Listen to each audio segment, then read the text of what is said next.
यति महिमा छ कुशको।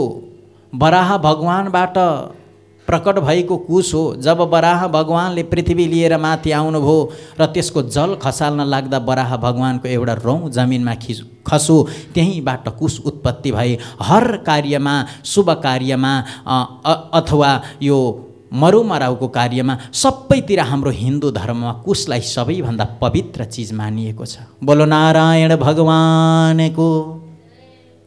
त्यस्तो पवित्र स्थानमा यदि हामीले ब्राह्मणलाई राख्यौँ भने हाम्रा पूर्वजहरू तृप्त हुनेछन्, पूर्वजहरूले आशीर्वाद दिनेछन्। उनीहरूको आशीर्वादले नै हाम्रो घर धन्य धन्य हुनेछ।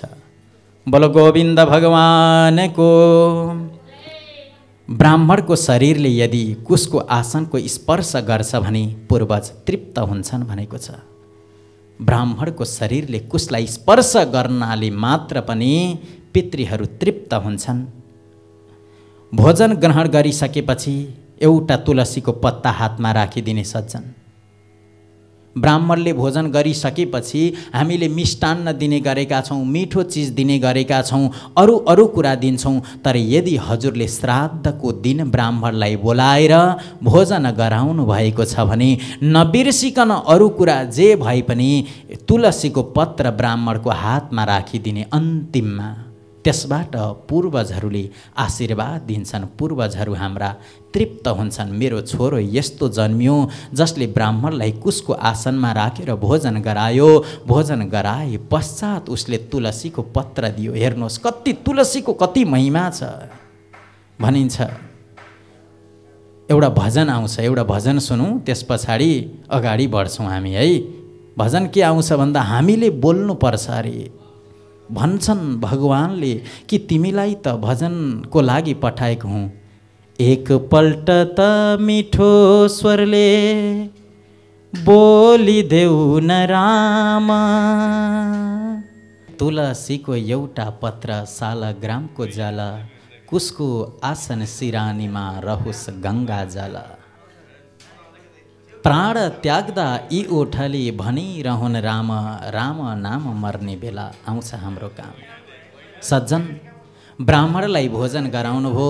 ब्राह्मणलाई भोजन गराइसकेपछि एउटा तुलसीको पत्र हातमा राखिदिनु होला। यसको महिमा साह्रै ठुलो महिमा छ। रक्षोघ्न मन्त्र पठने। ब्राह्मणहरू कति ज्ञानी हुन्छन् भन्ने मैले हिजो पनि भनेको थिएँ। ब्राह्मणको बिना मति हुँदैन र गौको बिना गति हुँदैन। बोलो नारायण भगवानको। ती ब्राह्मणहरूले रक्षोघ्न मन्त्र पठने। हजुरको घरमा ब्राह्मणलाई श्राद्धको दिन या कुनै देवताको पूजाको दिन बोलाउनु भएको छ भने उनीहरूले भोजन गर्नुभन्दा पहिला मन्त्र पढ्ने गर्छन्। त्यो मन्त्रलाई रक्षोघ्न मन्त्र भनिन्छ। जसबाट मेरो यजमानको रक्षा होस्, कुनै पनि प्रकारको विघ्न बाधा मेरो यजमानमा नपरोस् भनेर उनीहरूले रक्षोघ्न मन्त्र पढ्छन्, जसलाई स्वस्ति वाचन पनि भनिन्छ। र तपाईले भोजन गराउनुभन्दा पहिला पनि पढ्छन् र उठ्ने बेलामा पनि उनीहरूले मन्त्र पढेर जान्छन्। हजुरको घर स्वर्ग बन्ने छ। त्यो बेला हजुरको घरमा वेदका ती सुन्दर सुन्दर वाक्यहरू सुन्दा, जुन ईश्वरबाट यो संसारको सृष्टि भएको छ, जुन ईश्वरबाट यो संसारको पालन हुन्छ, जसमा गएर अन्तिममा विलय हुने गर्दछ, जसका अनन्त हातहरू छन्, जसका अनन्त खुट्टाहरू छन्, जसले अनन्त अनन्त प्रकारबाट देखिरहेको हुन्छ। वेद भगवान भन्नुहुन्छ, विश्वत चक्षुरु त विश्वतो मुखो विश्वतो बाहुरु त विश्वतस्पात् सम्बाहुभ्यं धमति सम्पतत्रेर्द्यावा भूमि जनयन् देवैक। उनीहरूले आएर यो रक्षोघ्न मन्त्र पढ्छन्। हजुरहरूको कुनै पनि प्रकारको दुःख कष्टका दिनहरू त्यसै जानेछन्। ब्राह्मण यदि हजुरको घरमा आएर यस्ता वैदिक वेदका मन्त्रहरू पढ्छन् भने, सज्जन सकिँदैन भने, सकिन्छ भने त प्रत्येक दिन हजुरको घरमा वेद मन्त्रको पाठ हुन जरुरी छ। यदि त्यो सक्नुहुन्न भनेदेखि हजुरले ब्राह्मणलाई 6 महिनामा एकचोटि त अवश्य बोलाएर भोजन गराउनुहोस्, नभए पनि 1 वर्षमा एकचोटि बोलाएर ती ब्राह्मणको मुखबाट जुन वेदका मन्त्रहरूलाई सुन्नुहोस्, किनकि त्यो जुन मन्त्र आइरहेको हुन्छ त्यो मन्त्र हामीले नबुझौँला, यहाँ जुन श्लोक भनिन्छ त्यो श्लोक हामीले नबुझौँला, तर हाम्रो अन्तर आत्माले संस्कृत रुचाउँछ। संस्कृतका श्लोक सुन्दा हामीलाई आनन्द जस्तो लाग्छ, आनन्द महसुस हुन्छ। किन आनन्द हुन्छ त भन्दा हाम्रो आत्माले संस्कृत बुझिरहेको हुन्छ, हाम्रो आत्मा संस्कृत बुझ्न चाहन्छ, संस्कृतका श्लोकहरू सुन्न चाहन्छ हाम्रो आत्मा अन्तर हृदयले सज्जन। त्यस कारणले गर्दा ब्राह्मणलाई घरमा निम्तो दिने, ब्राह्मणलाई बोलाउनु पर्छ हामीले, तब हाम्रा पितृहरू प्रसन्न हुन्छन्, पितृ साह्रै खुसी हुन्छन् हाम्रो र हामीलाई आशीर्वाद प्रदान गर्ने गर्दछन्। जब ब्राह्मणहरू उठ्ने बेलामा हामीले ब्राह्मणलाई जल दिइन्छ, अघि पनि मैले भने जल दिँदाखेरि अलिकति तिल मिलाइदिने, तिल मिलाएर हामीले ब्राह्मणलाई जल दान गऱ्यौँ भने पितृहरूले भन्छन् मेरो लागि दिने कोही पुत्र जन्मेछ, सत्पुत्र जन्मेछ, जसले मलाई यो जलमा तिल हालेर ब्राह्मणलाई दिएको छ, त्यो स्वयं मैले प्राप्त गर्छु भनेर ती पितृहरूले भन्ने गर्छन्। बोलो नारायण भगवानको। यस्तो कथा छ, यसमा अगाडि सज्जन पितृ प्रसन्न हुन्छन्। ब्राह्मणलाई बोलाएर यसरी भोजन गराउनाले केवल हजुरका पितृहरू तृप्त हुन्छन् यस्तो होइन, हजुरकै पितृ मात्रै तर्छन् यस्तो होइन, कतिजना तर्छन् त। हामीले यदि अहिले मैले बताएको नियमअनुसार, शास्त्रले बोलेको नियमअनुसार हामीले यदि ब्राह्मणलाई भोजन गरायौँ भने को तर्छन् त भनेर सोद्धाखेरि भगवान् नारायण भन्नुहुन्छ पिता पितामहश्चैव तथैव प्रपितामह। को तर्छन् त? कति राम्रो कुरो छ हेर्नुहोस्। एउटा ब्राह्मणलाई यदि हामीले भोजन गरायौँ भने पिता तर्छन्, पितामह तर्छन्, प्रपितामह पनि तर्छन्। 3 पिँढीहरू त स्वतः तर्नेछन्। अझै भगवान् नारायणले गरुडलाई भन्नुहुन्छ त्यति त मैले यहाँ बताएँ, 7 पिँढीसम्मका पितृहरूले प्रेत बनेर भट्किरहनु पर्दैन भन्नुभयो। उनीहरू मुक्त हुन्छन्, प्रेत बनेर दुःख कष्टलाई झेल्नु पर्दैन। जसले आफ्नो घरमा ब्राह्मणलाई बोलाएर नियम अनुसार भोजन गराउँछ भने, त्यस्तो भयो भने सज्जन पितृहरू अति नै प्रसन्न हुन्छन्। हे गरुड, भगवान् नारायण भन्नुहुन्छ सज्जन, हे गरुड, जसमाथि पितृ प्रसन्न हुन्छन्, पितृ तृप्त हुने गर्दछन्, जसले गरेको कार्यलाई देखेर पितृहरूको मन प्रसन्न हुन्छ भने तिनीहरूमाथि त हामी देवता पनि प्रसन्न हुन्छौँ। जसले पितृलाई प्रसन्न बनाउँछ हामी देवता त्यसैलाई हेरेर प्रसन्न हुने गर्दछौँ। बोलो नारायण भगवानको। यो स्वयं भगवान् भन्दै हुनुहुन्छ, यदि पितृहरूलाई प्रसन्न बनाउनको लागि कार्य गर्छ भने हामी त्यसैमा खुसी छौँ। किनभने हामी त ती पुर्खाहरूको आधार गर्छौँ, जसले हाम्रो पूजा गर्छ, जसले हाम्रो भजन गर्छ, जसले यति सुन्दर माता पिताले जन्म दिएको छ, त्यो पुत्रले हाम्रो आराधना गर्ने हो। सज्जन, पितृको लागि जसले कार्य गर्छ ती पुत्रहरूद्वारा भगवान् प्रसन्न हुनुहुन्छ। के भन्नुहुन्छ भने भगवान् जुन पिताजीबाट जन्मिएको छोरा छ, यदि त्यो छोराले पितृको लागि यति गर्न सक्छ भने उसको मनमा नराम्रो विचार हुँदैन। यदि मनमा नराम्रा विचार छैन भने उसले मेरो पूजा गर्छ, स्वतः गर्छ त्यो। त्यस कारणले गर्दा हामी ती पितृहरूलाई गरेको अर्चनबाट नै प्रसन्न हुने गर्दछौँ भन्नुभयो भगवानले। देवताहरू सबै प्रसन्न हुन्छन्। विष्णु पुराणमा कथा आउँछ सज्जन, हिरण्यकशिपुलाई मारेर उसको आँतलाई भगवानले गलामा जब धारण गर्नुहुन्छ, भागवत कथामा पनि हामीले सुनिरहेका हुन्छौँ। नारदले जब सोध्नुभयो भगवान यो त यति दुष्ट थियो, यति पापी थियो, यसले त मेरो भक्तलाई, मेरो शिष्यलाई कति मार्नको लागि प्रयास गर्यो, यसलाई यो संसारबाट नष्ट गर्नको लागि कति ठुलो ठुलो कष्ट प्रदान गर्यो, र तर यसैको तपाईले अन्तर आत्लाई गलामा लाउनुभयो, यो किन गर्नुभयो? भगवान् नारायण भन्नुहुन्छ, हे नारद, यो मैले यस कारणले गर्दा लगाएको हुँ। मलाई लाग्यो जब मैले उसको आँतलाई गलामा लगाइरहेको छु, मेरो आँखाबाट आँसु आयो कि यसलाई मैले मारेछु, यसले त यदि म भएको ठाउँमा अहिले प्रकट भएर सारा त्रिलोकको सम्पत्ति माग्थ्यो भने पनि म दिने थिएँ।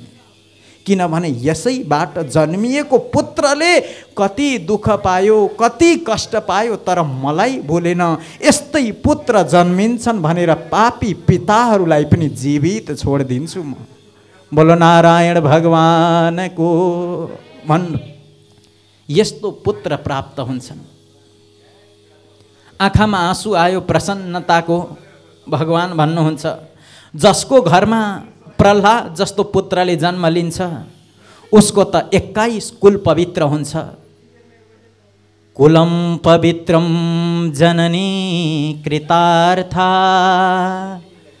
वसुन्धरा पुण्यवती च तेन स्वर्गस्थितये पितरोऽपि धन्या एसाम गृहे वैष्णवनामधेयम। हेर्नुहोस् कति राम्रो कुरा आउँछ। कुल पवित्र हुन्छ उसको, जसको कुलमा एउटा वैष्णव व्यक्तिले जन्म लिन्छ, जसको कुलमा भगवानको भक्त जन्मन्छ, जसको कुलमा ईश्वरलाई आराधना गर्ने, पितृहरूलाई तर्पण गर्ने, श्राद्ध गर्ने र ब्राह्मणलाई भोजन गराउने खालको मन भएको व्यक्ति जन्मन्छ, त्यति बेला त सज्जन माताको कोख पनि धन्य हुन्छ अरे। वसुन्धरा पृथ्वी माता पनि खुसीले नाच्छिन् अरे। त्यति मात्रै नभएर स्वर्गमा बसेका देवताहरू पनि प्रसन्न हुन्छन् र पितृहरू सबै प्रसन्न हुन्छन् अरे। त्यस्तो व्यक्ति जन्मिँदा जो जन्मिएपछि भगवानको आराधना र पितृको कर्म त्यति धेरै निष्ठा र श्रद्धाको साथमा गर्छ, जुन गर्नाले उसको 21 कुलका पितृहरू तर्छन् भनेर बताइएको छ। बोलो नारायण भगवानको।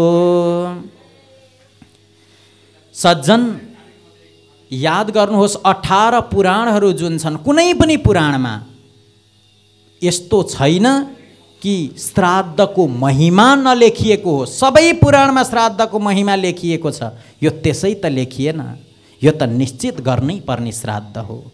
यदि हामीले श्राद्ध गरेनौँ भने पितृको हामीलाई श्राप पर्नेछ सज्जन। पितृको श्राप भयो भने दुःख कष्ट मात्रै घरमा आउनेछन्। वर्तमान समयमा हामीमाझ 18 पुराणहरू छन्, 18 उपपुराणहरू छन् र 18 औपपुराणहरू छन्। यी सबै पुराणहरूमा केही मात्रामा भए पनि श्राद्धको विषयमा वर्णन गरेको छ। बोलो नारायण भगवानको। हेर्नुहोस्, हवनमा आहुति हाल्दाखेरि, आहुति गर्दाखेरि जसरी देवता प्रसन्न हुन्छन्, त्यस्तै श्राद्धमा ब्राह्मणलाई भोजन गराउँदा पितृहरू प्रसन्न हुन्छन्। यस कारणले गर्दाखेरि यो कार्यमा कहिले पनि चुक्नु हुँदैन कसैले। श्राद्धको दिन खीर बनाउन अनिवार्य छ। अरू कुरो बनोस् कि नबनोस्, खीर अनिवार्य पकाउनु पर्छ है। किनभने खीरले पितृ तृप्त हुन्छन्। पुराणको कुरा हो, लेखिएको छ यहाँ सज्जन। खीर दिनाले के हुन्छ भन्ने विषयमा। किन खीर पकाउने त? गरुडजी महाराजले भगवान् नारायणसँग सोध्नुहुन्छ, खीरले के गर्छ? किनकि श्राद्धको दिन पितृहरू माथिबाट तल हेरिरहेका हुन्छन्। जुन 16 श्राद्ध आउँछ, त्यो 16 श्राद्धको दिन पितृहरूले आश गरिरहेका हुन्छन्। अरू उनीहरूको तिथिको दिन हुन्छ, तिथिको दिन पनि ती पितृहरूले हजुरबाट केही प्राप्त गर्ने आश गरिरहेका हुन्छन्, तल हेरिरहेका हुन्छन्। यमलोकमा भए पनि ती पितृहरू आँखाले तल टुलु टुलु हेरिरहेका हुन्छन्। त्यति बेला सज्जन गरुडले जब भगवानलाई सोध्नुभयो खीर किन बनाउने, भगवान भन्नुहुन्छ, पितृहरूले जब तल हेरेका हुन्छन् तब पितृहरू भन्छन्, म त यो हेर्दैछु कि कि जुन ब्राह्मणलाई हाम्रो लागि भोजन गराउँदैछ, जसले ब्राह्मणको लागि भोजन बनाएको छ, उसले त्यो ब्राह्मणको लागि खीर दिँदैछ कि छैन त्यो हेर्दैछौँ हामी। ती पितृहरूले माथिबाट भन्छन्। एउटा कथा छ सुन्नुहोस्। एउटा राजाको यहाँ 108 जना ब्राह्मणहरूले नित्य हवन गर्दा रहेछन्। 10 वर्षदेखि यज्ञ चलिरहेको रहेछ राजाकोमा। 10 वर्ष पूर्वदेखि यज्ञ चलिरहेको, जहिल्यै हवन हुने गर्दो रहेछ। रानीले खीर लिएर आउनु हुँदो रहेछ। खीरलाई हवन गर्छन्। लक्ष्मीको यज्ञ हुन्छ भने खीरको हवन हुन्छ। नवरात्रमा माँ भगवती दुर्गाको पूजन हुन्छ भने खीरको हवन हुन्छ। खीरको हवन गर्नुको महत्त्व पनि धेरै ठुलो बताइएको छ। यहाँनेरि सज्जन जुन खीरको कुरा आउँछ, त्यो खीर ती रानीले लिएर गएर ब्राह्मणलाई दिने गर्दो रहेछन्। ब्राह्मणहरूले सधैँ हवन गर्ने, आहुति गर्नु हुँदो रहेछ ब्राह्मणहरूले। तर एक दिन शुद्ध घिउ दुधको खीर बनाएकी रहेछन् रानीले। त्यो शुद्ध दुधको जब खीर बनाएर लिएर गइन् र ब्राह्मणहरूको अगाडि राखिन्, ब्राह्मणहरूलाई यस्तो वासना आयो कि यति आनन्द आयो। त्यो खीरको सुगन्ध आउने बित्तिकै उनीहरूले हवन गर्न बिर्सिए। हवन गर्नको लागि ल्याएर दिएको खीर खपाखप खान थाले। बोलो नारायण भगवानको। 108 ब्राह्मणहरूलाई हवन गर्नु है भनेर रानीले ल्याएर दिएको खीर त ब्राह्मणहरूले सबै खाइदिए। त्यस पछाडि सज्जन त्यो रात्रिकालीन जब समय आयो, राजाको कोठामा भगवान प्रकट हुनुभयो। भगवान प्रकट हुने बित्तिकै ती राजाले भगवानसँग सोध्न लागे, भगवान हजुर आज यहाँ कसरी प्रकट हुनुभयो, के कारण हो त्यो बताउनुहोस्। तब भगवानले राजालाई भन्नुभयो, राजन आजसम्म 10 वर्षदेखि तिमीले जुन हवन गरेको थियौ, त्यति बेला त एउटा इँटाहरूले घेरिएको कुण्डमा आगो बालेर हवन गर्थ्यौ। तर आज तिमीले लगेर दिएको खीर जुन छ, ती ब्राह्मणहरूले ब्रह्मकुण्डमा हवन गरेको छन्। यसबाट म प्रसन्न भएर प्रकट भएको भन्नुभयो। राजाको आँखाभरि आँसु आयो। ओहो, मैले ब्राह्मणलाई भोजन त खुब गराएँ, ब्राह्मणलाई हर चिज दिएँ, तर ब्राह्मणलाई भोजन गराउँदा मैले खीर दिएको थिएन। तुरुन्त ती राजा हतार ती यज्ञ गरिरहेको ब्राह्मण भएको ठाउँमा गए। ती ब्राह्मणहरूले देख्न साथ ब्राह्मणहरूलाई लाग्यो राजाले थाहा पाउनु भएछ हामीले खीर खाएको, अब हामीलाई डाँट्नुहुन्छ, अब हामीलाई कराउनुहुन्छ भनेर ती ब्राह्मणहरू आफै हात जोडेर भन्न लागे, हामीलाई माफ गर्नुहोस्, आज उपरान्त हामी यसो कहिल्यै पनि गर्दैनौँ। तब राजाले भने, ब्राह्मण देवता हो, आज उपरान्त जहाँ कहीँ म यज्ञ गर्छु, जहाँ कहीँ पूजा हुन्छ, जहाँ कहीँ पाठ हुन्छ भने तिमीहरूको लागि निश्चित रूपले खीर बन्न जरुरी छ भनेर भनिदिन्छु। खीरको त्यस्तो महिमा छ। यदि हामीले ब्राह्मणलाई यसरी खीर दियौँ भनेदेखि पितृ तृप्त हुन्छन् भनेर यहाँनिर बताइयो। जहाँ ब्राह्मणले सन्तुष्ट भएर भोजन गर्छ, त्यहाँ देवता र पितृ दुवै प्रसन्न हुन्छन्। सज्जन भगवानले के भन्नुभएको छ भन्दा भागवतमा कथा आउँछ, ध्यान दिनुहोस्। बोलो नारायण भगवानको। के प्रसङ्ग आउँछ भने जब सनकादि 4 कुमारहरू भगवानलाई भेट्नको लागि वैकुण्ठको यात्रा गर्दै हुनुहुन्थ्यो। वैकुण्ठको यात्रा गर्दै जाँदा बाटोमा जय र विजय नामका 2 पार्षदहरूले रोकिदिए। हामी सबैलाई यो कथा याद छ। पार्षदले रोकिदिए। भगवानका ती पार्षदहरूलाई सनकादि 4 कुमारहरूले श्राप दिनुभयो। भगवानले थाहा पाउनुभयो कि मेरो पार्षदहरूलाई श्राप दिएको छ भनेर भगवान तुरुन्त आउनुभयो। ती सनकादि 4 कुमारहरूको चरणमा पक्रिनुभयो र भन्नुभयो, हजुरहरूले मेरो पार्षदलाई त दण्ड दिनुभयो, तर म चाहन्छु हे सनकादि कुमारहरू हो, मलाई पनि दण्ड दिनुहोस्। भगवान भन्नुहुन्छ, जसले ब्राह्मणको अपमान गर्छ, यदि मेरो हातबाट पनि ब्राह्मणको कुनै दिन अनजानमा अपमान भयो भने म मेरो हात काटिदिनेछु भन्नुभयो भगवानले। यदि मेरो खुट्टाले ब्राह्मणको अपमान गर्छ भने म मेरो आफ्नै खुट्टा काटिदिनेछु। म यति प्रसन्न हुन्छु ब्राह्मणले जहाँ सम्मान पाउँछन्, जहाँ ब्राह्मण प्रसन्न छन्, जहाँ ब्राह्मण खुसी छन्, त्यस्तो ठाउँमा म स्वतः प्रकट हुन्छु। आज हजुरहरू जस्तो योगी, हजुरहरू जस्तो ज्ञानी व्यक्तिको चित्त मेरा पार्षदहरूले दुखाए, त्यस कारणले गर्दा हजुरले मेरो पार्षदहरूलाई त दण्ड दिनुभयो। म मालिक हुँ, सेवकले गरेको गल्ती सेवकले त भोग्छ, मालिकले पनि दण्ड पाउनुपर्छ भन्नुभयो भगवान्ले। कसैले कुकुर पालेको छ भने त्यो कुकुरले गएर कसैलाई टोकिदियो भने कुकुरले त पिटाइ खान्छ, तर कुकुर जसले पालेको हो त्यसले पनि दण्ड तिर्नै पर्छ। त्यस कारणले गर्दा भगवान् भन्नुहुन्छ यी मेरा सेवक हुन्, यिनीहरूले दण्ड पाए म खुसी छु, तर मैले दण्ड पाउनु पर्छ। सज्जन, वर्णन आउँछ ब्राह्मणलाई खिरको महिमा छ। दुवै प्रसन्न हुन्छन्। यसो गर्नाले पितृहरू पनि प्रसन्न हुन्छन्। ब्राह्मणलाई खिर दिउँ भने खिरको त अर्को पनि विशेष महत्त्व छ। खिरद्वारा भगवान् राम प्रकट हुनुभयो भन्ने कथा प्रसङ्ग आउँछ। खिरमा शुद्ध दुध जुन छ त्यो भक्तिको प्रतीक हो सज्जन। जहाँ भक्ति निर्मल हुन्छ, निर्मल मन जन सो मोहि पावा, मोहे कपट छल छिद्र नभावा। निर्मल मनको प्रतीक्षा गरिरहनु भएको हुन्छ भगवान्। त्यो यदि निर्मल छ भने खिर छ।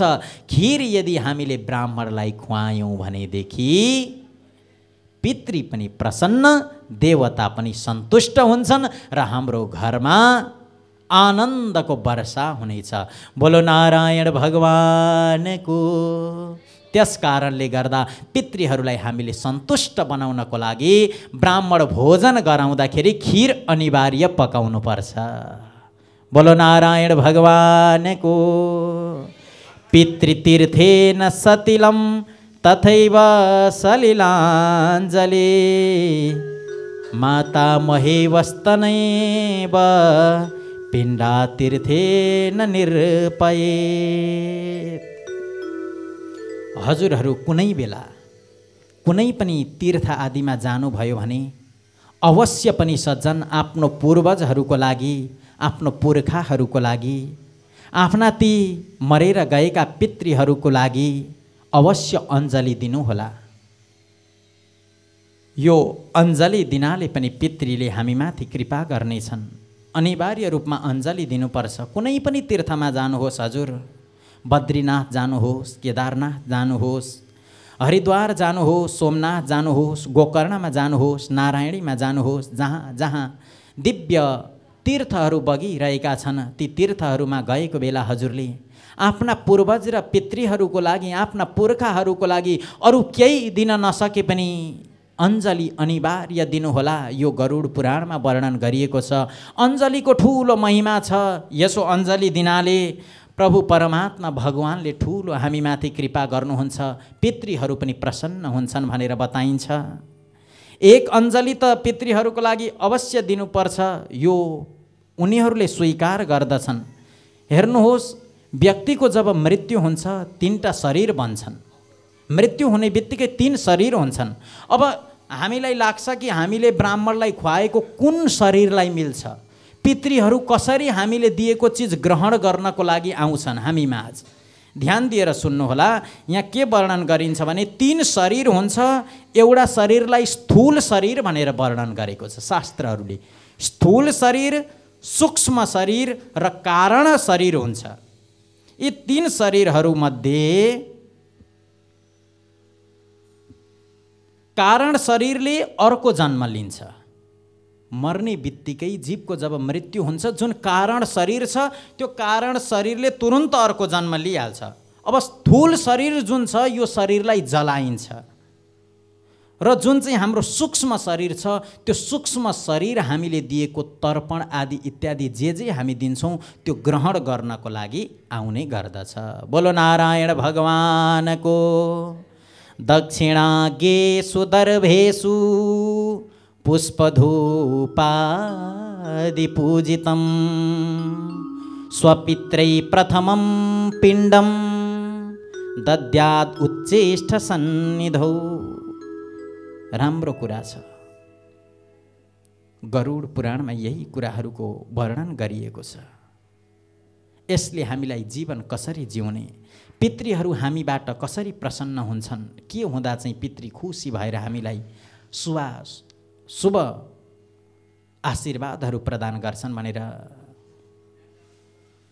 यहाँ वर्णन गरिएको छ। दक्षिणा गेसु दर्भेषु, हेर्नुहोस्, जे हजुर गौलाई खुवाउनुहुन्छ त्यो आहुति पनि पितृसम्म पुग्छ सज्जन। यदि कुनै कारणवश हजुरको घरमा ब्राह्मणलाई भोजन गराउने अवस्था रहेन, घरमा पकाउने मान्छे भइदिएन, पकाउने मान्छेलाई केही नराम्रो भयो, पकाउन मिलेन भने के गर्ने त भन्दा त्यसको फल कसरी मिल्छ? त्यसै बेला त पाप लाग्ला। त्यो पापबाट बाँच्नको लागि के गर्नुपर्छ त भन्दा गौहरूको लागि जुन ब्राह्मणलाई भोजन गराउनु छ त्यही बराबरको गौलाई घाँस आदि इत्यादि या गौको लागि भोजन छुट्यायौँ भने पनि हाम्रा पितृहरू तृप्ति हुनेछन्। बोलो नारायण भगवानको। श्राद्धमा 3 चिजलाई विशेष मानिएको छ, 3 कुराहरूलाई विशिष्ट मानिएको छ। त्रीणि श्राद्धे पवित्राणि, श्राद्ध कार्यको लागि 3 कुराहरू मुख्य छन्। श्राद्धमा यदि छोरीको छोरा, यो विशेष हो। अर्को आउँछन् ज्वाइँ। हामीले घरमा श्राद्ध गर्दैछौँ र त्यति बेला नबोलाइकन छोरीको छोरा हाम्रो घरमा घुम्दै घुम्दै आइपुगे भने हजुरहरूले यो सम्झनुहोस् कि पितृ प्रसन्न भए। यो शुभ सङ्केत हो। एउटा देवताको दर्शन भएको पनि सङ्केत मिल्ने हो हामीलाई। आजसम्म सज्जन कुनै पनि यस्तो ज्ञानी जन्मिएनन्, कुनै पनि साधु सन्त यस्तो भएनन् कि जसले प्रत्यक्ष भगवानलाई फुत्त निकालेर अरूलाई देखाउन सकुन्। भगवान छन्, शास्त्रहरू बोलेको छन्, अत्यन्त दिव्य घोषको साथमा भन्छन् कि ईश्वर हुनुहुन्छ। तर ईश्वर हुनुहुन्छ भन्नेवालाले पनि कस्तो हुनुहुन्छ त भनेर हजुरहरू सामु प्रकट गरेर देखाउन सकेको छैन। र जति नास्तिक व्यक्ति छन् जो चाहिँ ईश्वर छैन भनेर कुदिरहेका छन् तिनीहरूले पनि छैन त छैन, कसरी छैन त्यो प्रमाण प्रुफ गर्न सकेका छैनन्। त्यस कारणले गर्दा यो अत्यन्त गहनीय चिन्तनीय विषय हो भनेर वर्णन गरियो। यदि सङ्केत मिल्छ हाम्रो घरमा हामीले श्राद्ध गराउँदैछौँ भने छोरीको छोरा हाम्रो घरमा अचानक आए भनेदेखि पितृहरू प्रसन्न भएको महसुस गर्नुहोला नबोलाइकन। यसै गरेर तिलको दर्शन भयो भने त्यो दिन हामीले नसम्झेको स्वतः कसैले तिल लिएर आयो र स्वतः तिल दिन्छ र तिलको दर्शन विशिष्ट तरिकाले हुन्छ भने हाम्रा पितृहरू प्रसन्न भए भन्ने सम्झनुहोला। त्यसै गरी भनिन्छ जुन ब्राह्मणलाई बोलाएको छैन, ब्राह्मणको वेशमा यदि हाम्रो श्राद्धको दिन अर्को पनि ब्राह्मण आउँछ, श्राद्ध गराइरहने ब्राह्मण भए तापनि नबोलाएको ब्राह्मण यदि आउँछ भनेदेखि उसलाई निश्चित रूपले प्रणाम गर्नुहोला सज्जन। प्रणाम गर्नाले त 4 कुराको वृद्धि हुन्छ। अभिवादनशीलस्य नित्यं वृद्धोपसेविन चत्वारिर्तस्य वर्धन्ते आयुर्विद्या यशो बलम। आयु बढ्छ प्रणाम गर्नाले। यसरी जो हाम्रो श्राद्धको दिनमा नबोलाइकन ब्राह्मणहरू आउँछन् ती ब्राह्मणको चरणमा प्रणाम गर्नाले आयुको वृद्धि हुन्छ, कर्मको वृद्धि हुन्छ, आयु विद्या बढ्छ, यश बढ्छ। जिन्दगीमा यही त हो, यश चाहिएको छ सारालाई। यशको वृद्धि हुनको लागि त हामीले ब्राह्मणहरूको चरणमा प्रणाम गर्नुपर्छ। यशो बलम, बल प्राप्त हुन्छ भनेर भनियो। बोलो नारायण भगवानको। नारायण भगवान भन्नुहुन्छ यदि ती आएको ब्राह्मणद्वारा कुनै पनि साधु सन्तको कथा, भगवानको कथा सुन्नको लागि मिलो र ती आएका ब्राह्मणहरूले पितृ सूक्तको विधे, पितृ गीताको पाठ गरिदिए भने पितृहरू 100 जन्मसम्म जति हामीले धर्म कर्म गर्छौँ त्यो फल पितृहरूलाई प्राप्त हुन्छ भनेको छ। बोलो नारायण भगवानको। यहाँ नारायण भगवान भन्नुहुन्छ श्राद्धको दिन यी कुराहरू धेरै विशेष मानिएका छन्। पितृकार्य, देवकार्य र जुन 16 श्राद्धको दिन यी चिजहरूलाई विशेष मानियो सज्जन। जति नै नोक्सान होस्, हामीले जब देवताको पूजा गर्छौँ या हामीले श्राद्ध आदि इत्यादि कार्य गर्छौँ या पूजापाठ गर्छौँ या घरमा कन्याको विवाह गराउँछौँ या घरमा छोराको विवाह गराउँछौँ भनेदेखि जतिसुकै खर्च हानि भए पनि, जतिसुकै नोक्सानी भए पनि श्राद्धको दिन, घरमा शुभ कार्य भएको दिन कहिल्यै पनि झगडा नगर्नुहोला। शुभ कार्यको दिन दाजुभाइ एक आपसमा या धन खर्च भयो भनेर एक आपसमा विवाद गरियो भने पितृहरूले हामीलाई श्राप दिनेछन्। ती हाम्रा प्रेतहरू दुखी भएर हाम्रो जीवनमा जुन उज्जवल भविष्य हुनुपर्ने थियो त्यस कुरालाई रोकिदिनेछन्। बोलो नारायण भगवानको।